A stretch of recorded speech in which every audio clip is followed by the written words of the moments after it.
There you go. Russ McMullan, over to you. You are muted, Russ. There we go. There we go. Anyway, yeah, you don't need to hear what I've got to say. Okay, firstly, thanks for the opportunity to share again. It's good. It's good to come and share, and it's great that so many people have turned up to listen. I know most of you. This is an interesting presentation because I'm going to talk a bit about the experience I went through in creating the guidance, and then we'll look at the guidance itself. But in hindsight, it's been a really worthwhile activity, even though it has been quite hard. So recently, where I work at City Rail Link, my responsibility, I'll start with, I guess I used to call myself more of a systems engineer, and now I'm more in the safety assurance space. And so I've spent a lot of time looking at how safety is thought about, how big infrastructure projects are safety assured and all that sort of stuff. And that has led to us really looking at how the SFAIRP reasonably practical principle is applied, given that I started on the project in 2015, right around the time that the Health and Safety at Work Act changed and it introduced the SFAIRP reasonably practical principle into law. So they introduced the SFAIRP reasonably practical principle into the Health and Safety at Work Act, but it also modified many other pieces of legislation, one of them being the Railways Act. And so we spend a fair bit of time trying to understand what that really means and how it can be practically achieved or applied. And we found that it's not very straightforward. There's a lot of misconceptions and things like that. So when we review the document, I'll try and give you some insight into that. That is a whole thing in itself. There's an Engineering New Zealand presentation that one of my colleagues, Gabriella, did, and that's over an hour long that I will share afterwards. And that gives you some really in-depth insight into how to undertake a safety risk assessment using the SFAIRP process. If you are interested or you are asked to undertake a safety risk assessment and you find yourself in a jurisdiction or an area that requires you to understand SFAIRP, then I do suggest you watch that video and I will share that. But yeah, so anyway, we ended up having a legal review. So in my role, we've had a lot of safety reviews of our processes, and safety people come in and have all sorts of opinions, and that's really cool. They offer all sorts of great advice, and we've stacked up reasonably well against all of those. But recently we had a legal review. So we had Grant Nicholson from Anthony Harper Lawyers. He's a specialist health and safety lawyer. He's defended, he's one of the defence counsel for one of the White Island people that were under prosecution. He's worked in that space a long time and he's dealt with regulators. He went through us, we ran an exercise where he and his team pretended they were regulators and they went through us like a dose of salt. And the SFAIRP process that we established and had followed and were using stood up to that. So they were very, from an exercise and sort of, I guess, compliancy type approach, they were very satisfied with what we'd done. So that's sort of a little bit of a litmus test as to how well the SFAIRP process that we have created as a result of this industry guidance has worked for us. Of course, it's context specific and everyone's experience will be different. But let's crack on with the presentation. Now I've just got to work out what slides I've got where. Okay. Cool. So let's see. Cool. I'll give a rundown on the sort of where the rail regulatory system sits, because the reason that we had to create this guidance is literally because the rail industry is a little bit different than, say, aviation or defence or some others. And the way that the rail regulatory system works sort of helps manifest some of the challenges that I'll also talk about. I'll then talk about the NRIAF, or National Rail Industry Advisory Forum, why it was set up and what we aim to achieve. And then sort of, as you can read from the words there, we had some work streams and some initiatives that led us to needing a set of outcomes and how we went about that. And I'll talk through some lessons learned before I open the document itself, and we'll scroll through it and I'll point out some of the nitty-gritty bits that that we experienced going through. I guess the key thing from that I'm trying to get across is the experience that I went through trying to create a national document or a document for an industry. And that's really what I'm sharing, is that experience and just how, I guess, challenging it can be in this environment. It's really cool that we've got the INCOSE standards, well established, but I feel very sorry for the first people that set up the very first version. That would have been tough. And I'm sure each revision of that is just as tough. But I'll share my experience. Right. So the rail regulatory system, I'm just going to give a quick overview of different types of regulatory framework. It's quite important. It sets a whole lot of context for it. So you get state regulation, where the regulator sets rules, monitors compliance, and enforces. Really straightforward. So aviation and maritime, they write rules, they write standards, they send out instructions. It's very compliancy focused. You've got rules to adhere to. It's all very clear. People complain about the rules. There's too many rules. But at the same time, it gives you enormous certainty in what you're doing. Then you've got this thing called co-regulation, which is where literally the regulator's role is just to make sure that industry participants work together. That's pretty much it.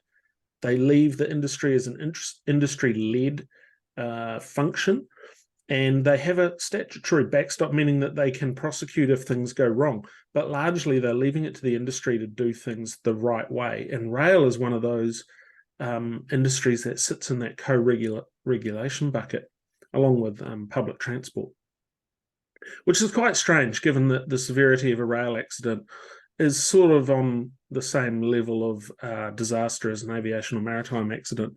But, rail in New Zealand has got a long history of being poorly funded and not well looked after.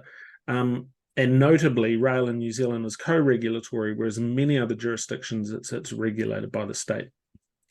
One of the other challenges with co-regulation is it forces the industry participants to pick up the workload that a regulator would normally do under state regulation.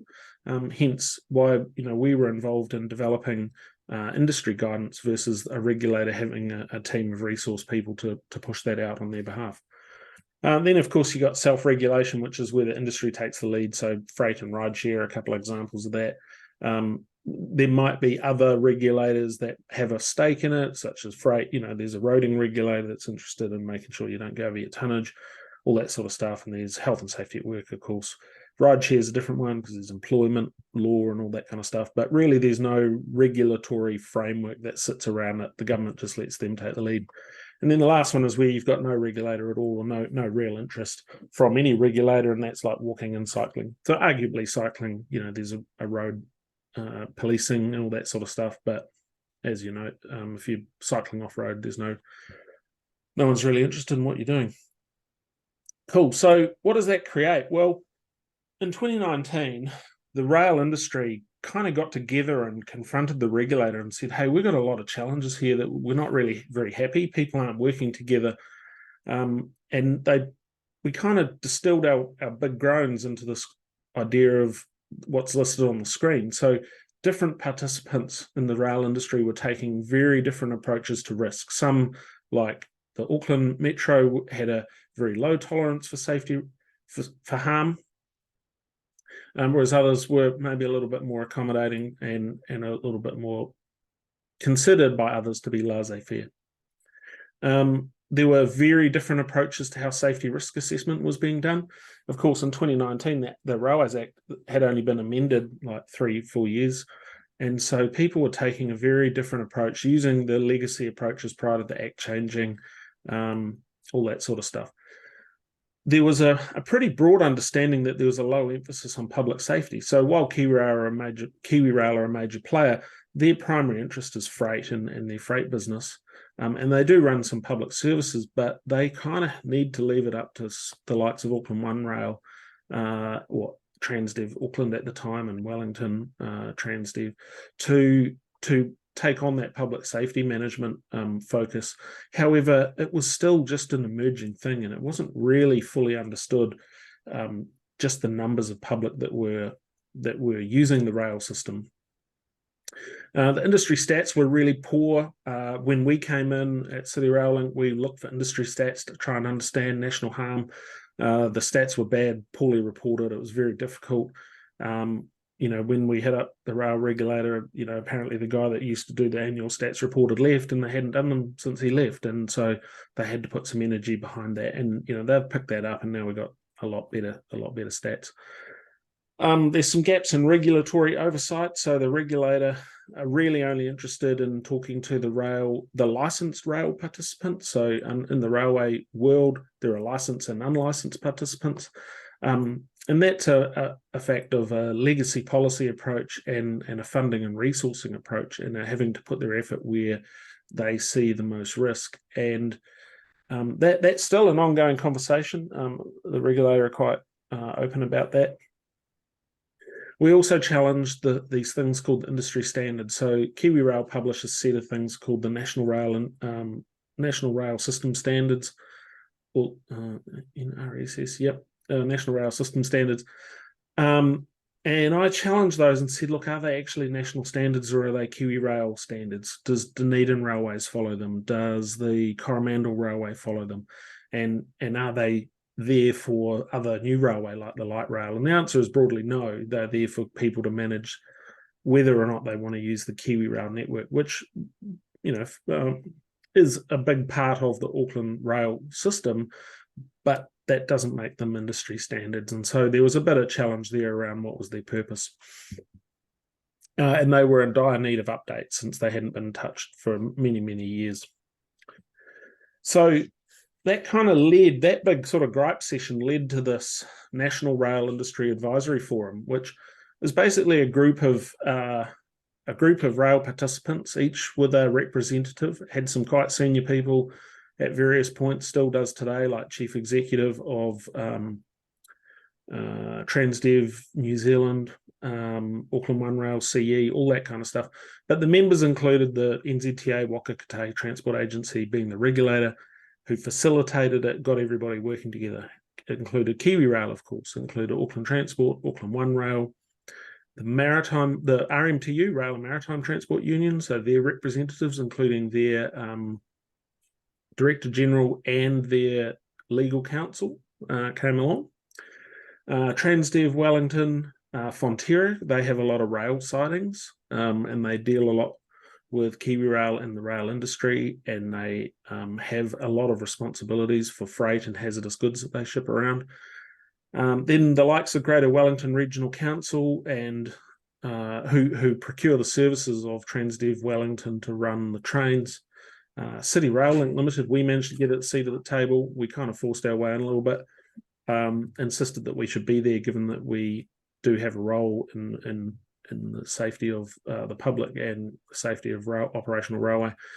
Auckland Light Rail joined us recently when they were stood up, and CAF, who manufacture the trains and look after the trains of Auckland Transport, they attend occasionally.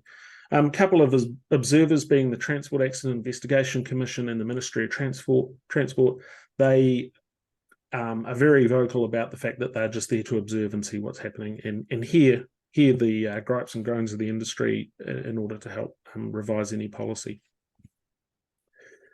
So yeah, we were pulled together to sort of try and resolve some industry-wide matters, but like it comes back to that thing around we're co-regulatory, right? And while we're co-regulatory, the regulator and the MOT's kind of view is, hey, industry, if you've got a problem, you guys have got to solve it together and yourselves. And the regulator's not resourced really to solve it. And if you do anything wrong and you hurt a lot of people, then we're still going to hold you accountable. So that kind of creates this really tight space, right? Puts a lot of burden onto industry for that to try and come up with the way to manage risk. And we're talking, we're talking safety risk here, and we're talking lives of people and millions of dollars in safety controls and what you choose to spend and don't spend, and you got to get it right. So it becomes very difficult. So we created a set of problem statements to just try and frame up the whole thing. I'm not going to read through all these. The point is just to show you that there's a whole bunch. So I'll just read the top line. There's a lack of agreed risk management principles and practices, right? We rely on each other for safety, and others rely on us for safety. That includes the public. There are varying degrees or varying arrangements across all operators for everything for people and qualifications for competency. So you might be a qualified train driver in KiwiRail and you go to Auckland One Rail, you're no longer qualified, you're not qualified. Or if you've gone from Auckland to Wellington, you got to do the whole training like you've never driven a train before. So there's no national licensing regime or anything. The way the safety case system in the rail industry dominates everything, and that creates a big safety risk because people adhere to the requirements of the safety case provisions in the Act, but there's some big gaps in what it asks in the Act for you to actually do to make things safe. And so there's always this tension where lawyers will say, no, only give them what they've asked for in the Act, don't give them any more. But at the same time, you're not really demonstrating how you're managing some risks. The framework in the Act, this is a big gripe, doesn't really support the effective development of rules, standards, and codes. There's some provisions in the Act for the regulator to write some rules, but the way the sort of regulator have taken a policy position and the way their resource and industry set up, it makes it very difficult for them to do that. There was a lot of debate over, do we want rules or do we want the regulator to, the government to change the legislation to sort of to help fix some of these problems, and that's still an ongoing debate.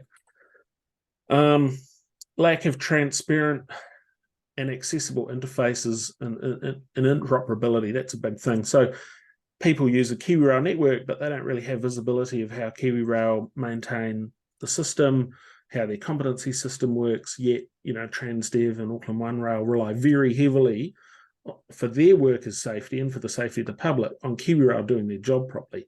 And vice versa, KiwiRail rely very heavily on the fact that Auckland Transport have CAFs maintaining their trains appropriately and that the AOR drivers are suitably trained, yet they have very little visibility of the safety system that sits in that environment. And so everybody's relying on everybody else, but nobody really gets any assurance or confidence or evidence that anything's being done consistently. And a massive lack of agreed principles and risk management and practices. Everyone, like, this is a real easy one. Some of you guys are going to be thinking, oh, just easy, just create a standardized risk matrix and there you go, right? That came up many, many times, and I think we'll dig into why that isn't as simple as it might seem. So we then, so that was 2019. We had the bit of the global pandemic kind of kick in. I don't even remember when, 2020, somewhere in there, and it kind of bled through and it kind of slowed a lot down. But we ended up using, or the Waka Kotahi got in a crowd from Rationale, they're an advisory consultancy, a couple of chaps, and they helped develop a bit of a framework. Do we do nothing? Do we, for some of these issues that we've got, do we just point to other guidance from adjacent regulators? Just do what Aussie do. That's real easy. We're used to doing that as Kiwis. We just steal other people's stuff. Do we pick something from the UK or Europe? They got some good standards. And I'm talking across the board for all of the problems that we've got. Or do we adapt it for local use, which is always a thing? The National Rail System standards came up again. Do we use our effort to update KiwiRail standards and then somehow try and adopt those more nationally? What do we do there? Or do we write a rule or reg and then ask the regulator to adopt that as a thing? Or do we, try to get the Railways Act fixed because we know there's some gaps in it? And so we went through basically a scoring regime for every single one of the main initiatives that we'd identified. I think there are 13 initiatives. There's 19 initiatives. And we kind of did a bit of a multi-criteria decision analysis on each of them. How important is it to get it done quickly? What's the risk? What do we want to see long-term? All that kind of stuff. So a bit of structure around it. And that's where we were in May 2021. And that led to this thing here, which kind of shows that on the left-hand side, there's some researchy things to be done. There's some tools and instruments in the center column. So as you can see, NRIAF 14, 11, 9, 4 and 5, 7 and 8, that basically all requires a bunch of guidance to be created. And then on the right, we're looking for changes in the regulatory system. You'll see they're kind of developed into 3 rows, one on interface and interoperability, one on risk and safety systems, and one on people and qualifications. So I run the risk and safety systems workstream, or I try to guide it as best I can, and we'll get into some of the challenges with what that looks like. And I basically just pull people from the NRIAF forum to try and deliver these work streams, and it's kind of tough going. So today we're going to talk about number 5, develop an agreed approach for assessing SFAIRP and gross disproportionality. You'll see there's another one there, to develop common principles for assessing and managing risk. So we've just kicked that off. That's really around each organisation having a risk management standard and what it covers and what it doesn't cover and what it looks like and how it kind of thinks about safety risk and health and chronic illness and all those things. But NRIAF 5 is the one we're talking about today. So it's taken a long time to get there in this little talk, but I think you need the context. So we kind of went through this process. We established a need. We kind of defined some scope on what it would look like. We sourced some material. We went out and we looked at what the Aussies are doing, what the UK does. We looked at some British examples. We found a whole lot of academic literature on SFAIRP. We had a whole lot of practice examples, mostly from City Rail Link project, where we'd worked pretty hard to create some good examples. We created a bit of a straw man draft and got that sent out, and that got some pretty heavy review. So the feedback on the first draft in that second row box there was pretty heavy. I'll talk about that in a second. We then ran a workshop, and that was a very confrontational workshop with a lot of people with very divergent views on how safety risk should be thought about. We then managed to sort of collate all of the comments, and there was a few breakthroughs where we took it out of the room and talked with people one-on-one and really got some of the people who were really struggling to understand what we were trying to do to spend time with them and really get some understanding across the line. And then we got the second draft out, and we kind of, then we finally got it published, and now it's online for everyone to see. So the sort of stuff we got was, whose document is this? Right, we're creating an industry document. Is it a standard? Is it a regulator published thing? Is it a rule? Is it a proxy rule? Like, there were participants that were very afraid of anything written in this document being used as a tool to enforce against them if they don't follow it. Even though the first draft had, this is a guideline, it's optional, you don't have to follow it. If you got something better, do that.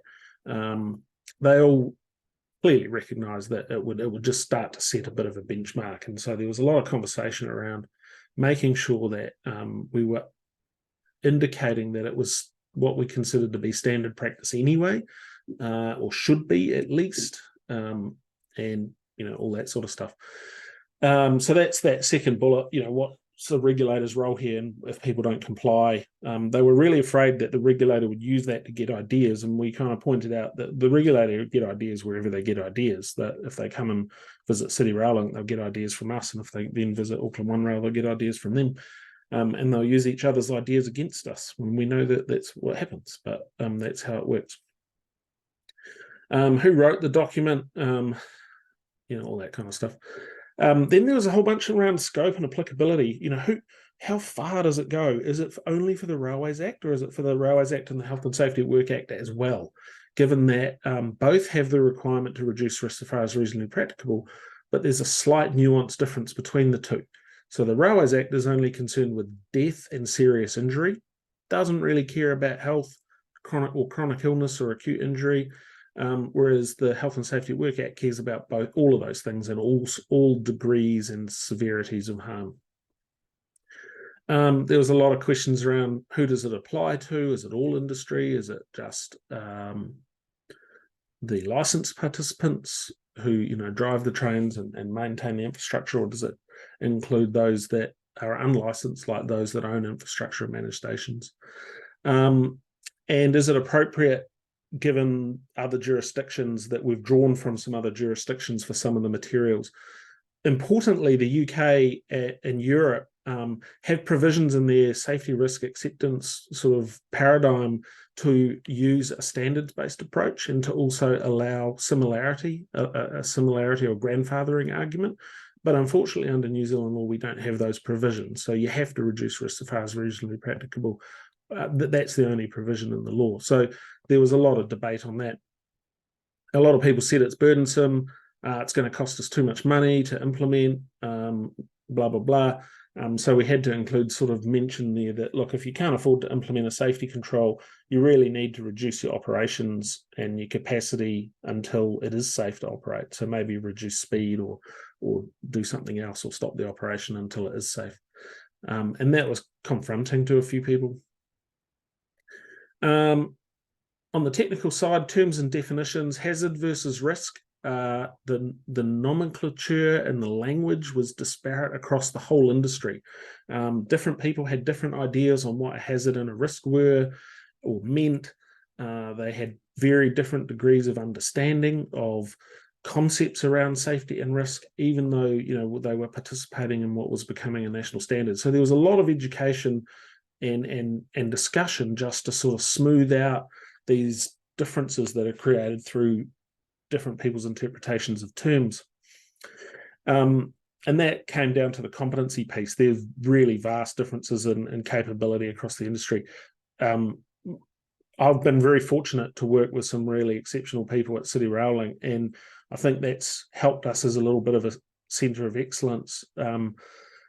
And others maybe have not had that same opportunity. And so we're trying to set up a bit of a risk practice kind of space to share ideas, but it is really quite difficult. Everyone wanted to just use their own risk matrix because that's easy. The problem is that risk matrices don't really help you achieve SFAIRP. The way the concept works, if you just paint something green and say we've reduced it low, that doesn't actually adhere to what the legal requirement is. So because you've got to make sure that there are no more controls that can be reasonably applied, and there's a bit of a test for that. Big fight over qualitative versus quantitative. Had a few quantitative folk in the room where you put everything into numbers and you run it to the 10th decimal place as the most precise way to do risk assessments, and others are sort of more on the qualitative side going, look, the whole thing's judgment anyway, and trying to balance that in the sort of SFAIRP environment which kind of does require you to step through a bit of a process, and we'll get to that. And then, of course, once you've done your SFAIRP assessment, who signs it off and who do you have to send it to the regulator? A lot of questions around that. No, the answer is no, your organisation has to be satisfied with it. So it needs to kind of be approved by someone senior enough in the organisation that if you've got it wrong and either you're spending too much money or you're not managing risk enough, then they have at least the wherewithal to kind of address those things. People wanted templates, they wanted worked examples, right? That's a really classic case. We want worked examples. They basically just want to be able to fill in some forms and make it easy. Achieving the idea of so far as reasonably practical is very difficult to do with a template. You can kind of take 3 or 4 different approaches to it, as Gabriella's presentation and that other one that I'll share the link to shows. There's a few different ways you can slice and dice it. It does make it difficult. And that also means it sort of requires some expertise and some good knowledge to be able to run it. And there's not really a lot out there to give people the ability or the sort of the experience, I guess. Lots of grammar and format stuff. Yeah. That's without saying. People pick on little things. Many questions around SFAIRP as a concept. So I'll quickly run down what that is, but on the next slide. And it was possibly reviewed in isolation from other guidelines around how safety risk or even risk is managed. A lot of people brought in project risk management concepts into safety risk world, and there's quite a big difference in how you sort of trade off, because like a really good example is in project risk management, you win some, you lose some, right? And so your wins and your losses, you kind of end up with a bit of a risk profile that you just hope that you win overall. But with safety risk, you only lose. So when people get hurt, someone getting better doesn't kind of make up for it. So there were just some variations in the concept there. So lessons learned. So I said I'd run through what SFAIRP means. So SFAIRP is reasonably practicable. I'm not going to go through the whole thing, but it basically means you need to really understand what the risks are and what the safety risks are and how they arise. And there's words in there like what you know or ought to reasonably know. So it kind of implies that you need to go and do some exploration, not just in your own mind or on your own desk. Maybe a bit of a Google, but most likely go and talk to some other people around what are the risks. And look maybe outside of your own organization into other organizations. Sometimes look overseas. There's heaps of data. We've got the internet these days. There's no excuse not to be using that to understand what the risks might be. And then go into this bit of a process on what controls, how might you control the risk? And you've really got to do a broad exploration. So you can't just sort of go, oh, well, this is what we've always done. Let's just stop there. Or I saw this one thing. I don't really know what that is. We're not going to do that.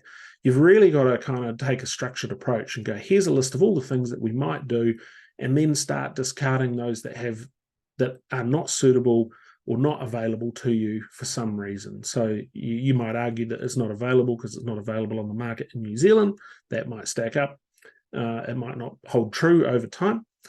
You might argue that it's not suitable because it introduces harm that outweighs the benefit, such as some sort of safety equipment. Having to put it on and off every day might cause more harm than using it at all, But you've got to come up with these sort of mini arguments all the way through it.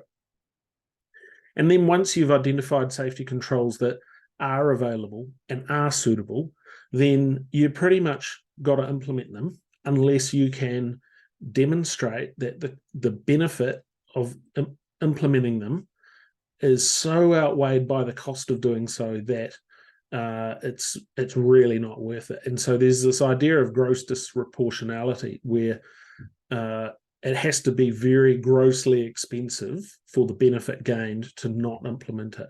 And so that whole concept is a very loose concept, right? The engineers want a number, they just want a multiplier. Other people kind of go, oh, I would rather just apply my judgment and just go, oh, that sounds too expensive or doesn't sound like it's worth it. And you end up in this really murky space of safety, where you're trying to assess a safety control that may not be perfect, doesn't cover all the bases, and you're trying to work out, is it worth it on a cost basis. Of course, the problem is, if anything goes wrong, you get judged in hindsight. So your judgment is critiqued, and that's where this notion of what you knew at the time or ought to have reasonably known at the time is really important. And so we're trying to bake all of that into this guideline, and it just becomes very sort of challenging, where there's lots of ideas floating around and lots of gripes, and teaching the SFAIRP principle at the same time as trying to write the guidance. So commitment of resources, we're all in essence, through the National Rail Advisory Forum, we're all hobbyists in essence, right? We've all got day jobs and we're doing this. Our bosses let us go to the Wellington forums or join online, and we sit in these things and we contribute. But then we've got to try and find some work time or our own personal time to get together and do the work. And that is quite burdensome. Finding the right expertise is really hard. Across the forum, using members, using non-members, getting people, even the idea of getting a consultant that might know some stuff, we found quite difficult. So it was a challenge of just taking everybody on the journey. Allocating time, getting people's time and calendars is a nightmare, especially through the pandemic. Resolving underlying agenda, right? Everyone's sitting in the background with their well-entrenched industry position on how they think risk should be managed in the industry, and who gets to say what's good and what isn't. And you're up against that and trying to sort of unpick it and understand it and cater for it in some ways, and close some perspectives. So one participant just brought a lot of lawyers to the table, and they were bringing a very legal perspective to it, and we were trying to bring a very sort of, here's some guidance that people need perspective to it, and they were like challenging many of the paradigms in the guidance, saying, well, that concept has never been tested in court. And we're like, it might not have been tested in court, but it's in everybody's guidance around the world. It is a common thing. And they would say, no, it isn't a common thing. And so there was a lot of that stuff going on. It just made it really hard. and we kind of got through it, but it just took a lot longer than what we really thought. And we got it out, and then the next steps are the next one. So it kind of took us 3 years to get there, to create one document that I'm about to show you. So hopefully you like it. We'll see how it goes, eh? So we'll run through the document, and then we'll just crack into questions and discussions. So I just got to turn off my PowerPoint and then pull up the document. But now I can see the chat more clearly. So feel free to punch any questions into the chat. That one there. So far, yep. And so if you want to see the guidance, you basically just have to Google National Rail Industry Advisory Forum guidance, and you will basically get the top result there, and that's what you'll see. And so here's some practical guidance for conducting safety assessments towards meeting the SFAIRP principle. That's what we created. And an overview of the process, the SFAIRP's Resilient Practical Safety Risk Acceptance video. So you can watch that video and learn in your own time how to undertake a SFAIRP assessment. Right, where's my mouse here? Good. Okay, so let's click on the link.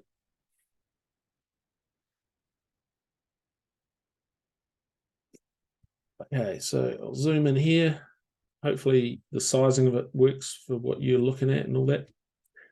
So we made sure it was an NRIAF document. We put a logo on it to make sure that there was no doubt as to whose document it was. It's not published by the regulator. It's published by this industry working group. They're trying to work together to create something.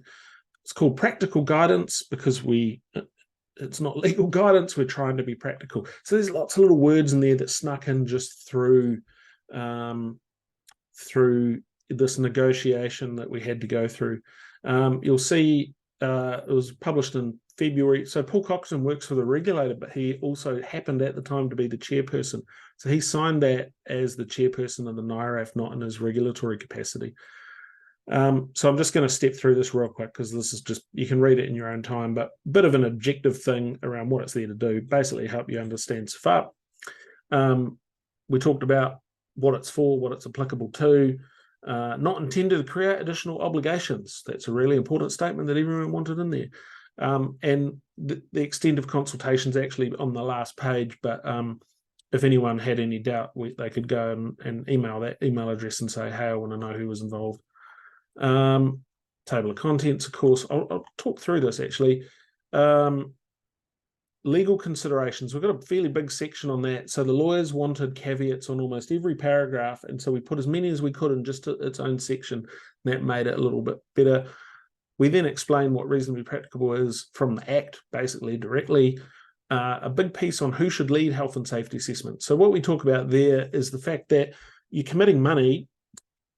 The reason, so whoever's leading these assessments is committing the organisation to spending money, and they are undertaking safety risk assessments that potentially affects people's lives, well-being and health, and they are doing something that is potentially going to be used in the defence of the organisation if they end up in court.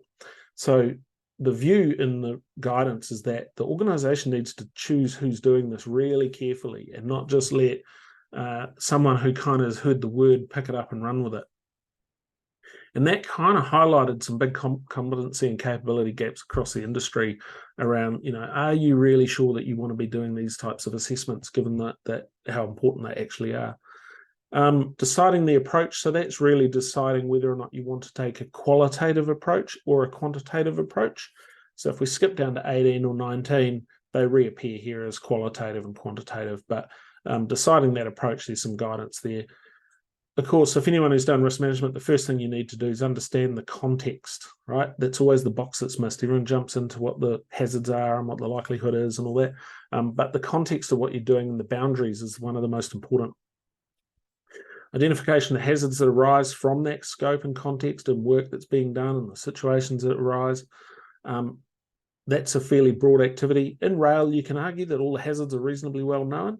People do say that. However, what I have found is when you go to the UK standards body and you pull out their big list, a lot of people haven't considered the things that are on that list. So yeah, yes, they might be reasonably well understood, but people forget that there's actually quite a few that are known but forgotten about.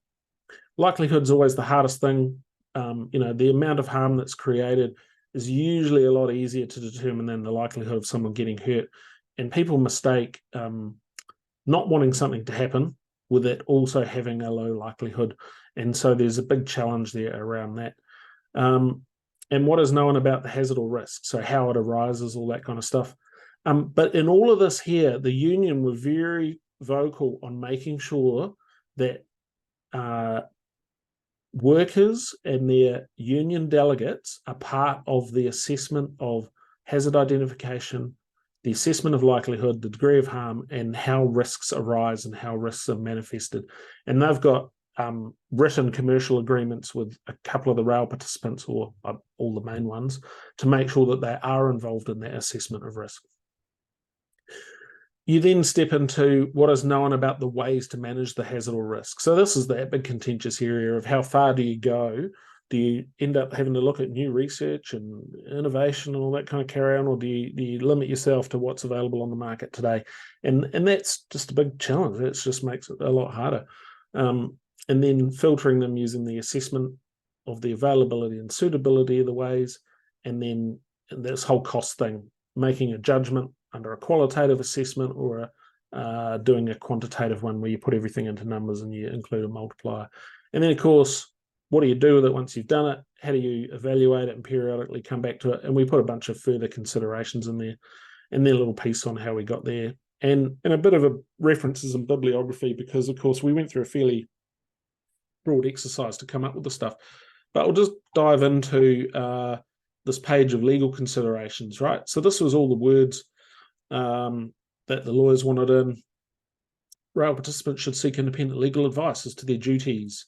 While this guidance focuses on SFAIRP under the Railways Act, you might have other duties under the Health and Safety at Work Act, and this might help you, but you still need to figure it out yourself. To the assessment of whether SFAIRP has been achieved has legal and financial implications. And it doesn't really get tested until you're in court, so you kind of need to know what you're doing. It's not an end to itself, but a tool. Of course, you can go through all this academic exercise, but if you don't implement the controls that you've figured out, you're in a worse case. So there's just a bunch of stuff there. This is basically a cut and paste from the law. Who should lead it? There's a whole lot of negotiation. Deciding whether you're going to do qualitative or quantitative, that wasn't too difficult. But we put in a couple of caveats around just taking care on what you need to look out for.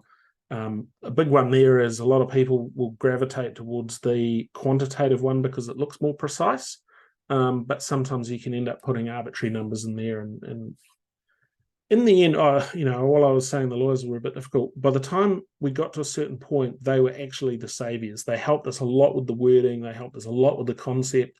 One of the key rail lawyers in particular, we spent a lot of time with her just really getting this cleaned up and precise, and it was actually worked out really well in the end, and having that input was extremely valuable. So then just all the rest of the stuff is around how you might assess hazard. So people have their preferred approaches, but we just put in the common approaches, because brainstorming is actually not a bad way. But some people don't do that. And then, of course, if you have an accident, that helps you identify how hazards arise and how you might manage them and all that kind of stuff. Assessing likelihood, we basically say it's a big, ugly area. And we give some examples down the bottom around how, in a contextual environment, if you're assessing one particular hazard as a risk of derailment, you might look at the known history of derailments in the yard. You might get input from workers, all that kind of stuff. So a few footnotes. Did the same with the degree of harm, highlighting that a low-speed derailment is a very different degree of harm to a high-speed derailment. Guidance on how hazards and risks arise. We aligned the language to the Health and Safety at Work Act and the WorkSafe guidance for the meanings, for the definitions. But interestingly, others had different interpretations that were different than that, and so we had to close those gaps.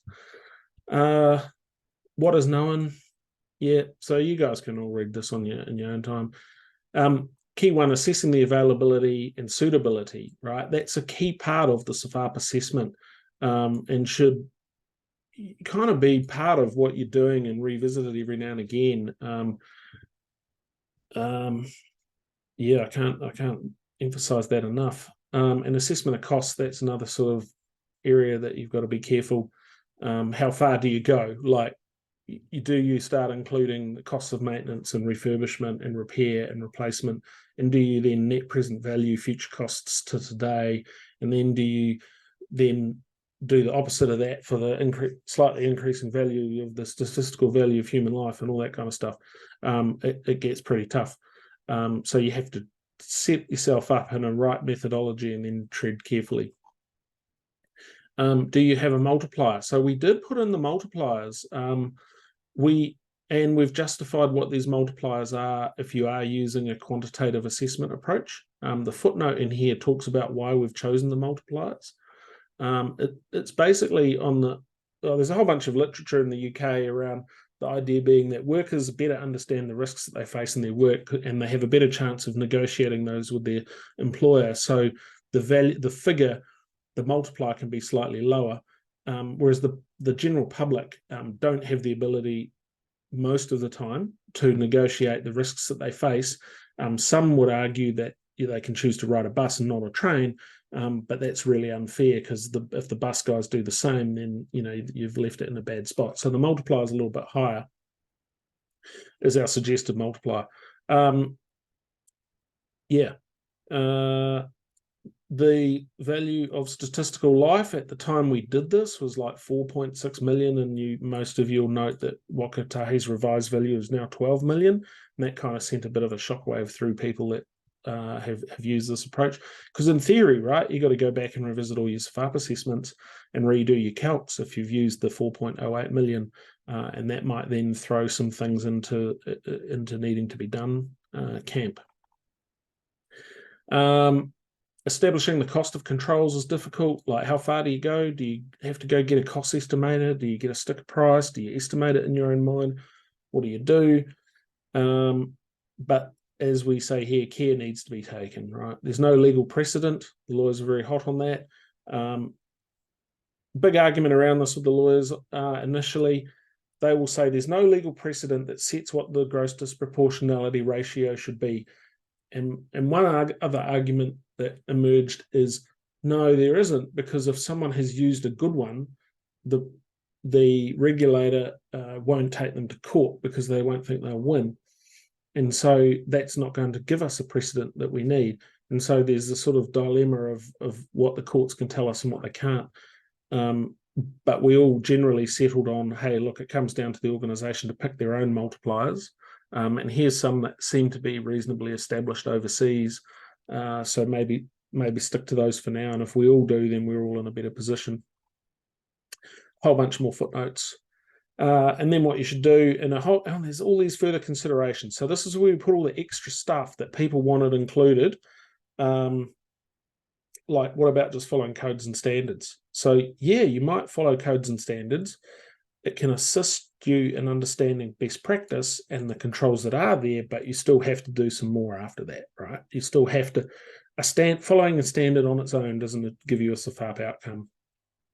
So there's all these little extra ones down the back end here, some longer than others. And I think we had one added at the 11th hour during the final approval, and I wrote it up as we were sort of trying to get the committee, the NRIAF committee, to endorse the document. I just wrote it and added it in, and then we got it across the line. So we didn't have to do another round of circulating the document. And that's who developed it. So, and here's all our terms and definitions, and where they come from, right? So there you go. We use ISO 31000 defines risks as. That's it. Bunch of references. So I'll hand back to you. Questions, comments? You're on mute. happy for anybody to come off mute and throw their questions to Russ. I see Andrew Richardson wrote something in the chat about, and he's come on camera and can speak for himself. Yeah. Yeah, hi Russ. Thanks, mate. That's good. Yeah, I just wondered, bit interested to hear about your feedback and discussion you had there on the definition of and use of hazard and risk. Given what you said about the strong pull around project risk and managing that and the costs and mitigations and techniques around that, versus what we did on Zero, where we were sort of using a bit of a different tactic with using hazard. But I was just wondered, yeah, what your outcome of discussion from what you said. Yeah, so yeah, it depends which book you read. There's different, ever so slightly different interpretations. But what we settled on was a definition from the ISO 31000 or whatever it is that aligns to the Act, and it kind of says that a hazard is a situation with the potential for harm, right? But a risk is once you've chucked a likelihood against it, right? So if it's just a potential for getting hurt, then that's what that is. But if you start to think about the consequence and the likelihood, that's the risk. That's conceived as a risk. Yeah, I just think I guess we tackled it a little bit differently on Zero, particularly for the safety and design, because of that confusion of picking out, cost risk and program risk, and not, as you said, hazard and harm, I think. So yeah, I just wondered how that came up in the discussion. But yeah, no, thanks. Yeah.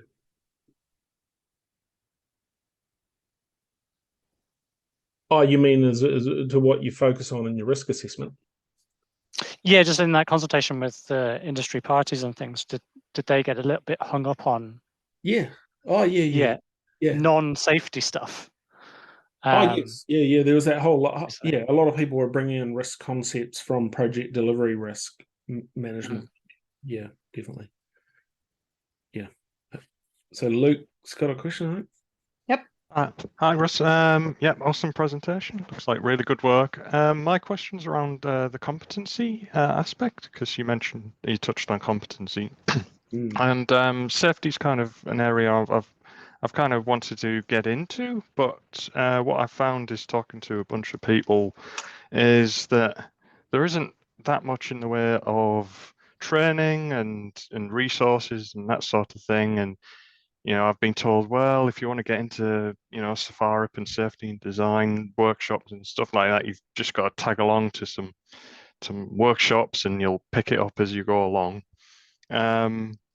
What, in your opinion, what's the best way of building up actual competency in this area and becoming competent as a safety and design coordinator?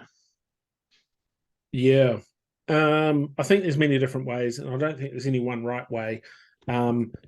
There's a guy, David Proven, he's a doctor theorist kind of dude, and his whole PhD was on how do safety people kind of become safety people and all of that, and they all come through very different paths generally, and they all seem to think that the way they came through is the right way to do it.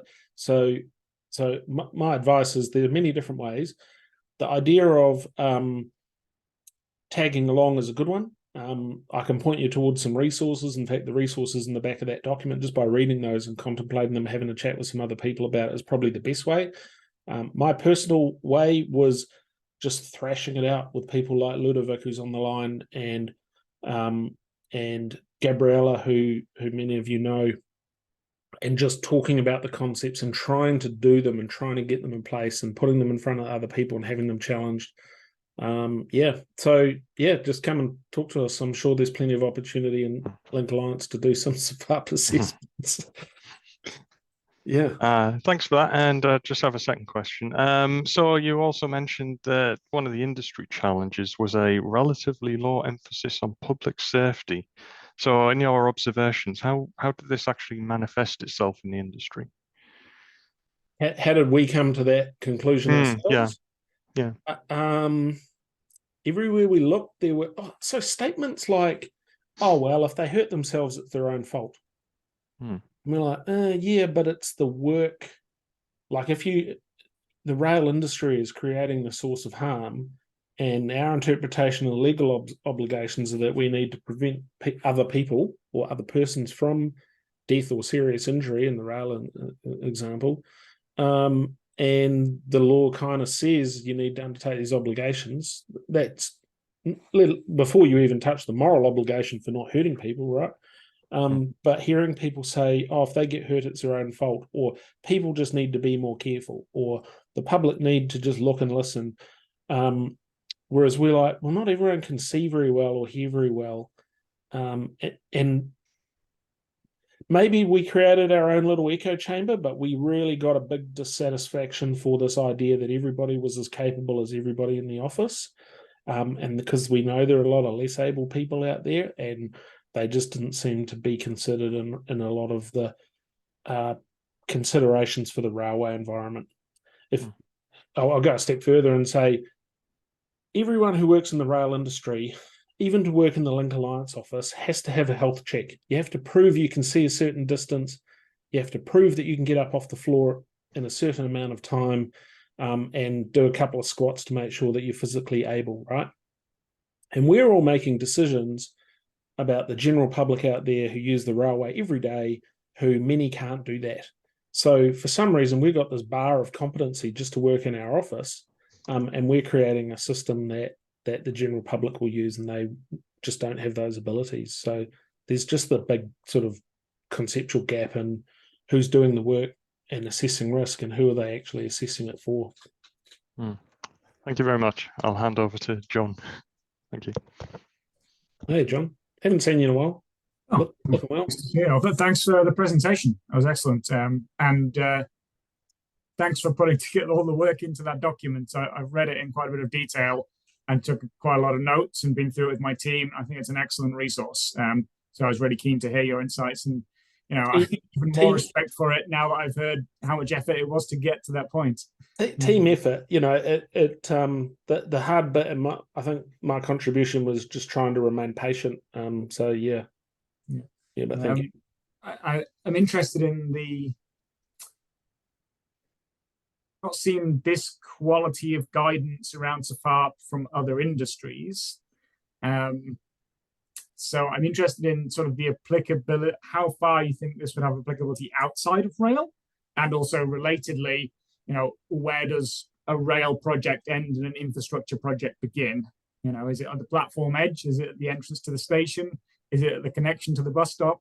Where do you see this being applicable?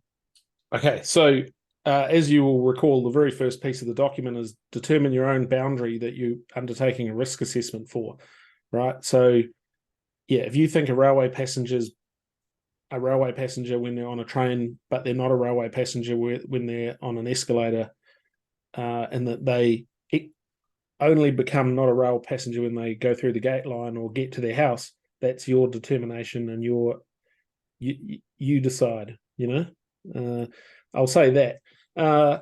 It's a bit of a cop-out. But yeah, there's no defined term of when a railway passenger is a railway passenger. That's a big part of the debate. And I asked this at a conference, I got everyone to stick their hand up and then lower their hand when they thought that the person was no longer a passenger. And some people still had their hand up long after I said they got to their house, And I'm like, okay, that's very different ideas. Applicability to other industries. So the very first cut of this document, we based off the high hazard unit, the high hazard guidance from the industrial sector, because we went out and we said, who's got some guidance? You don't want to start from scratch. And some of you will know Chuck from Fonterra. He provided that. He's part of that group, and he's part of the NRIAF as well through Fonterra. And yeah, that was not a bad start. I would say I would personally have no problem picking up the guidance that we've written for other, like health and safety risk assessments. You just need to be conscious that the Railways Act is only concerned with death and serious injury, and the Health and Safety at Work Act is interested with all levels and sources of harm and degrees of harm. And while there's a whole bunch of legal caveats in there, that's just the lawyers wanting to make sure that this guidance was positioned to only be applicable for the rail industry. But I think the principles in there can be broadly applied.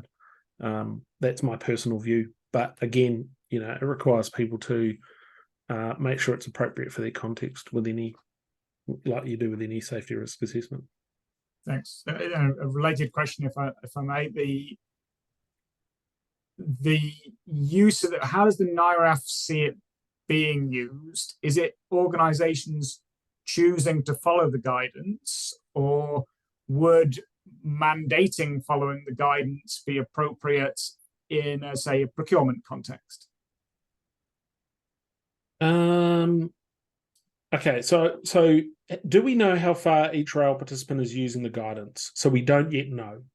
We don't know if industry participants have picked it up and started running with it, or adapted what they are doing to use that. What I can say is, from the Link Alliance perspective, who there's a few people that have been involved in, and the PTA's work that Steve Den has been involved in, they're adhering to those principles anyway. Our kind of project had established some, and that guidance might have just helped us refine some thinking in that space, right? I have had people from industry participants say, hey, I understand you've got some guidance, can you point me towards it? And I just send them a link to that page, and they're like, oh, thanks, that's great. But I don't know. So there are some industry participants that are heritage operators, for instance. We don't know what they're doing yet. The regulator might be saying, hey, you might want to read this. We don't know. But the next step is to try and create a bit of a capability where we get together and we talk about the guidance and work through some examples and all that kind of stuff, a bit of a risk practice community.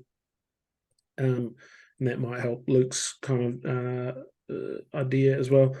Yeah. So maybe we'll find out.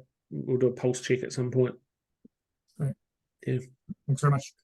Oh, just on your last point, sorry. Yes, there is the notion through all of these work streams that if the regulator hit a point where they think that everybody should be following it, they can turn it into a rule. Or they can make a rule that says you must follow that guidance. Okay. And so we know that exists, but we don't think they're anywhere near there. Okay. Interesting. Thanks. Steve. Awesome presentation. Thank you very much. You talked about legal precedents. I have been following with great interest the multiple court cases related to White Island, and I'm not sure whether you have as well. I would be quite interested to hear your views on that. It would appear that they are implementing Health and Safety at Work Act and taking quite a narrow view to say that applies to workers. And therefore, a bunch of the cases are thrown out. In the case of railways, I think the Railways Act expands the applicability of that, basically, or expands the applicability to protection of the public rather than just protection of workers. So the first question is, I'd be really keen to hear your opinion about the legal precedent that is setting, and whether that will have any change on the railways applicability. The second is there have been suggestions that WorkSafe are also or should also be held accountable because they gave licenses to operate. And there has been a suggestion that a parallel may exist with the rail regulator. So, for example, the rail regulator gave permission for KiwiRail to operate the Huia into Auckland, and then withdrew that after an incident. Do you think the rail regulator is on the hook at all for accepting arguments, SFAIRP arguments? Sorry, two questions. Yeah. I'll address the second one first. I don't think the rail regulator ever accepted an argument. I think back in there's kind of a new guard in there, right? I think everyone who's worked in the rail industry knows that. So Ginny Walsh is the new leader, and she's come in and really transformed the rail regulator's approach. I think back in the day, they might have looked at stuff and said, yeah, that's good or not good. Not anymore. They they reserve judgment, and they just continue to question. But they are very clear when they think that, or they appear to be very clear when they think risk is not being managed, either in accordance with the Act or in accordance with the participant safety case, where they said they're going to do something and they clearly haven't. And that's what gets you, right? So this is my personal view. If you say in your safety case that you're going to do something and then you have an accident, and then when you look into it, you didn't do what you said you were going to do, that would reasonably trip anybody up. And I don't know the details, but I expect that's kind of the positioning. I have heard the White Island thing where people basically like got their warrant of fitness like a couple of weeks beforehand. The regulator had said, "Yep, here's your sticker, you're good to go for another year," kind of thing. And then it happened, and then now the regulator's trying to prosecute them. That does seem unjust to me. Not a lawyer, don't know, hard to say.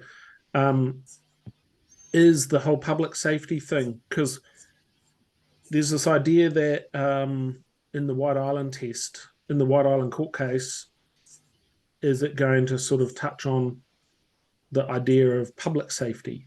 And I'm only repeating kind of what I understand from talking to a lawyer about this over a coffee, is that they were very clear to steer well away from any notion of it being a proxy for a Public Safety Act, and really focus on where work was done and the fact that the harm was caused by work arising at the location.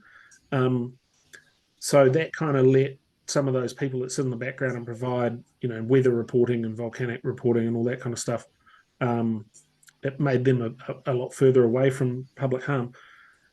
But the railway is almost always a workplace, especially a railway with a driver or a worker on a train.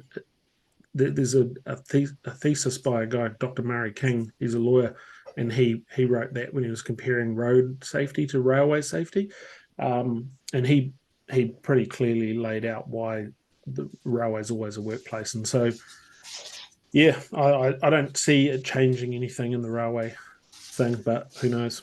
Oh, and a really important thing is, there doesn't seem to be any kind of SFAIRP arguments that are being tested. What's actually being tested through that whole Whakaari White Island thing is governance and what the directors knew and didn't know around risk management. So I haven't seen any process stuff fall out of it.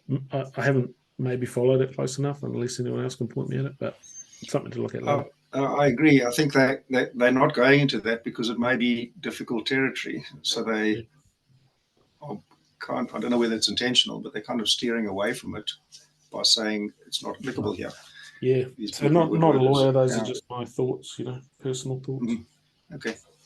Interesting. Thank you. Cool. That's it. We are, thank you, Russ. Thank you both for this great presentation, as well as, and to our participants for the great questions that came at the end of it. The link to the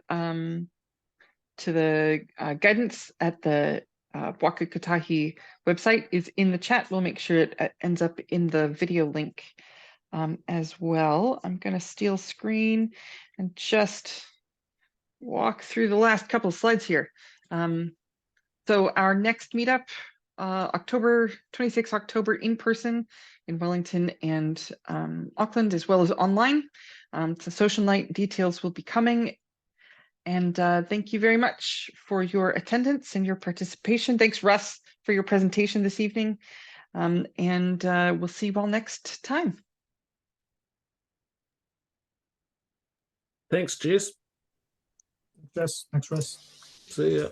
Cheers. Bye. Thank you. Thank Bye you. all. Cheers, bye.